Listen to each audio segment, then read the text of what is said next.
ഒരു കുടുംബത്തിലെ 3 പേർ ജീവനൊടുക്കി. നെയ്യാറ്റിൻകര.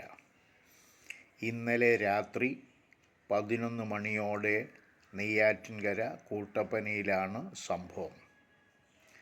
കൂട്ടപ്പന അറപ്പുര വിള വീട്ടിൽ മണിലാൽ, ഭാര്യ സ്മിത, മകൻ അഭിലാൽ എന്നിവരാണ് ആത്മഹത്യ ചെയ്തത്.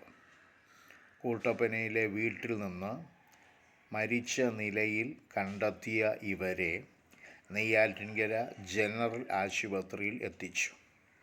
ആത്മഹത്യ ആണെന്നാണ് പ്രാഥമിക നിഗമനം.